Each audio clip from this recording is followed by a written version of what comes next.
The Hilarious Show is intended for mature adults who can handle sarcasm, spoilers, and the occasional existential crisis. If this isn't for you, that's okay. Just go home. Hey, hi, hello. I can't believe you thought it was a good idea to join the series from the second episode. Do you even care about continuity?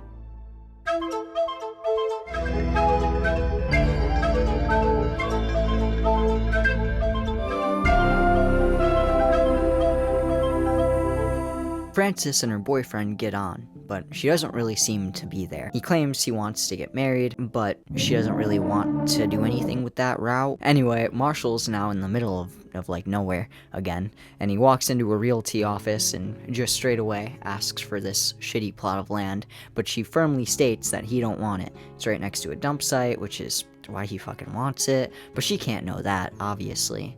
He claims he wants to pay in cash for that plot of land, and that's when this random cop pops up. Marshall kinda tweaks, and he comes walking in, but it turns out he's just married to this woman. So anyway, this douche still refuses to sell the property. It's just so odd, but he asks if he's from the city, and Marshall takes it as an insult. So Heidi is one step ahead, checking every dump site. She's gonna find him, and when she does, he's as good as dead. Turns out Marshall lives right next to that detective guy and his nephews, so they act super funny, and they remind him to watch the trees, hard to see in the dark. So Frances tells Nick straight up that she don't want him to go getting hitched and shit, but Nick ain't having it, bringing up her mom and emotions, but she just dips. He fucked up. He's an idiot. Anyway, Rick's really struggling to find his role. Wait, oh shit, I'm an adapter. Oh wait, never mind. We're no strangers to love. He found it. All of a sudden, she gets a call from the nursing home. Her mom's completely good, so Frances hops right onto that fucking plane. She rushes right into Rick's room and she's like, "You know the rules, and so do I."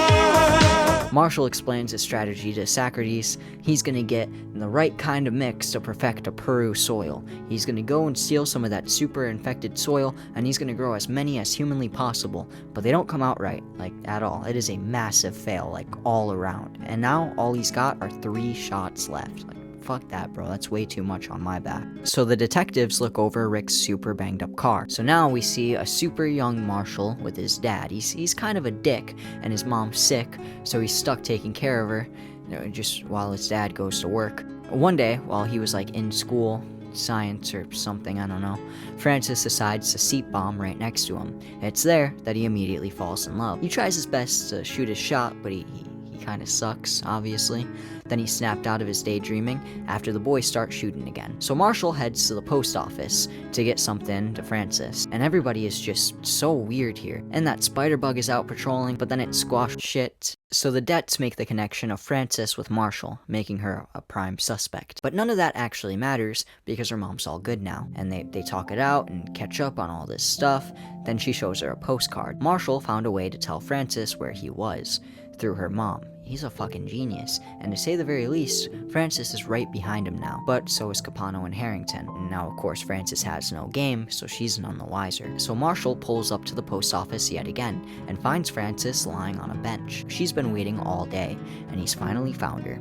She tells him that it worked, and they need to grow and share it with everyone, but he lets her in on the fact that things are not going well at all. So he grabs Frances a refreshment, but catches sight of a literal ninja watching them. Like, what the fuck? So he says he has to go grab something from his car, and this ninja pulls up into the fucking ice cream van. Just in time for Marshall to have this weird sugary shit, he just blows the glass all over the dude's face and just runs off. The dude's completely unscathed though, more or less just pretty pissed now. So the nephew gets his fucking bike stolen by this guy, and now everybody's just after Marshall again. When the guy finally catches up to Marshall, Frances is right there too. He asks her where the shrooms are, and he gets blown to fucking bits by one of Rusty's turtle mines. After the explosion, it helps JJ and Rusty determine where the dirt bike was, but all they find is a dead dog and a terrified little Frances. Marshall's there too, I guess. To say the very least, Marshall is in a lot of trouble, and Frances is a little more than traumatized. So JJ's obviously a little more than shaken up, and he's also a little more than curious on what the fuck is going on around here, and Marshall does not want any part in this whatsoever. So JJ makes a deal with Marshall. His son has a disease. They call it sludge spots. It's from the dump sites. The kids go playing in it, and it completely rots out their insides, giving them these patches until they finally choke and die. But the issue is, Marshall has like 3 left right now, but it's pretty obvious that if Marshall doesn't help JJ, he's gonna be in the hog pit right beside that ninja. So Marshall gives the 10-year-old this unregulated shroom, and Francis just records it all. This poor kid is reborn just like the rest. He slowly starts to breathe normally again, and his spots completely dissipate. JJ's more than blown away, and owes him so much more than his life. JJ promises to help him, and they mutually decide to forget about that wild hog accident back in the woods. Meanwhile, the Dets have found this new hideout. They're watching close, from afar. But either way, that's way too close for comfort. So Francis calls Rick and tells him that she can't come back until she's secured a sample. JJ gets home and finds the Dets on his fucking roof. They're putting up a camera and have won. JJ was none the wiser. He tries his best to scare them off, but it's too late anyway. So Marshall goes to a store with Francis. He picks up some feed and Heidi and her boys jumper, and they found him. Easy peasy. So the weird kids bring over some smoked hog, but Marshall just has to make sure it's not the other hog they smoked last night. Turns out, they fed that hog to their real hog, so to say the very least, that meat is absolutely untouchable. Huh. After Marshall spots the new undercover DEA van, he just decides to walk right up onto it. He starts shouting at them and they kind of freak out since he's a murderer and they're just detectives. He tries to talk to them and asks them to arrest them, but they don't, so they just kind of leave him be. He asks them to give him one more day and tells them to not accept any barbecue from the Billies. So they discuss their last few options. After she swears, they should just trust Socrates and just let him walk, follow him. If he found it the first time, he could find it again, and Socrates chooses a special little spot. They plant some of the shroom, and I was fully expecting Socrates to eat it, but then he just shits all over it. So Rick shows his boss, and it turns out Rick and Francis technically work for Jonas, the guy responsible for nearly killing Marshall like 4 times by this point, the guy who fucking hired the DEA. You can't trust videos these days, deep fakes and so on. He showed me a video where Coco Melon is in conference with the Pope, but it's just a bit of clever fakery. After the meeting, Jonas calls to Seal, claiming that they have a location in North Carolina, and he's pretty pissed off and wants this dude on death row. So Francis comes back outside to check on the mushrooms, and sure enough, it fucking worked. They actually grew them. They've won. So Francis kind of biffs it up and calls the mushrooms a product, but Marshall is very quick to correct her, so they decide to take them together, just to see what could happen. It was especially perfect since they were both healthy. Marshall finds Socrates, and now they're fucking floating, and now they're turning into all these weird shapes, and now the little white dudes are back again, until finally, the dude from the car crash pops back up and stays. He reminds him that Marshall saved his life. Meanwhile, Francis is interacting with her mom.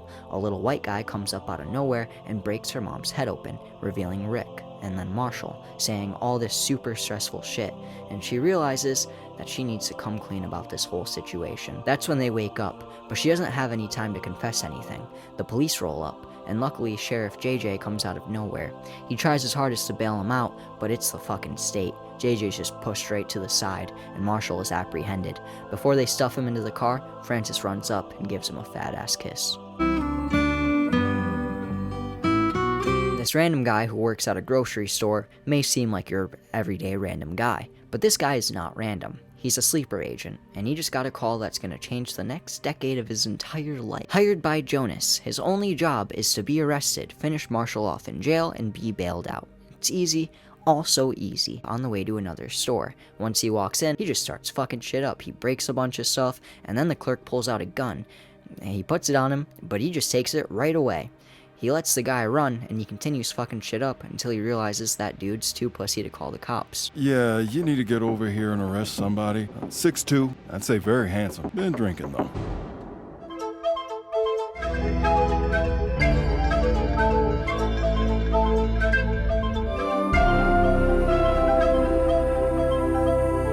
After Marshall's taken, Francis is looking for the drugs. She finds them relatively fast, but she still can't seem to find Socrates anywhere. Turns out the Dets found him before her, and all of a sudden, Francis is kinda jumped by Rusty. He really wants to get high on those shrooms, and claims Marshall would have given him some, but the Dets pull up, completely scaring Rusty off. They peacefully give her Socrates before dipping out again. So this guy pulls out a joint, and keeps trying to light it up.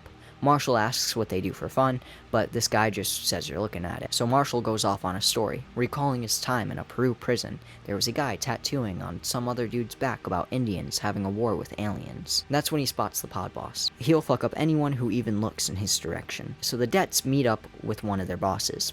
They try to ask some questions, but he just doesn't feel like answering any of them. He just gives them more orders. Marshall's walked up on by his old arson partner, and he promptly begs him to take the fall for his own mistakes, but he refuses to, saying it's way too much for him. He tells Marshall he'll never make it in prison anyway, and then just walks away. So Frances finally makes it back to her mom's room, and she tells her about the dream she had of being reborn, and Frances reminds her that there are some unexplored side effects that they don't fully understand yet. Then Marshall wakes up in the middle of the night, just to find his new cellmate ODing. This motherfucker calls for help. Help the fuck up, no help's coming, bitch! And then just makes the dope killer himself. What a fucking badass. But the pod boss is watching, and doesn't seem very pleased on the whole situation. So Cecile asks if they've grown any shrooms, and they refuse to answer the question. They tell her that the shrooms are now with Frances. Harrington tries to make some small talk, but Capano just quickly shuts it down. So Frances goes to see Marshall. She tells him that she's got Socrates back, and then asks him if it's a good idea to go with her business, but he yells at her at an instant. He asks if she has anything to do with them, but she swears she just drinks their sleep tea sometimes, but he isn't really buying it. He tells her to throw it away, they're no good, evil, corrupt, whatever you want to call it, at the end of the day, it's all the same. So then this big-ass dude stops Marshall. You're bothering our friend? So this dude just leaves him be. And now Marshall owes double. Son of a bitch. So apparently, he isn't getting bail. They fought it undercover, and the lawyer confirms he's dropping Marshall's case. Somebody wants him in there, and he's not hurting himself on it. Francis goes to see the lab specialist. He goes over some weird side effects from the new drug, and then shows Francis some chart explaining a decrease in deaths. The whole issue with the lawsuit, business going extinct, just the usual. Now Heidi is here talking to Marshall, claiming that since Hitler was on speed and coke, the government must be too. She starts yelling at him after he lets her in on Francis's involvement, and she continues begging him for the locations, but he just can't trust that whole stink she just pulled. Francis goes to see Rick in his office and asks if he's free. He claims he isn't, to which she claims she has his schedule, so he just says fuck it, why not, and she pulls out the fucking shroom. This is it, baby. So Cecile tells Jonas that they got Marshall, but she's still concerned on getting him out. However, he claims he's already had it covered. She says okay, and hangs up. All of a sudden, this agent splits up our favorite Dets. Harrington is valuable, Capano isn't.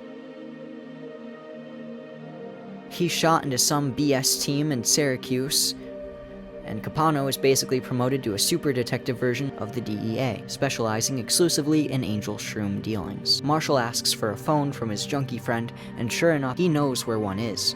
He calls the PharmaCorp and asks for Frances, and then she answers. He quickly hangs up after she says hello, and immediately, basically forces Frances to turn on him. Right after the massive betrayal, Jonas's newest goon jumps in. He's got a perfect sized needle that's going to kill Marshall in seconds. It's okay. Relax.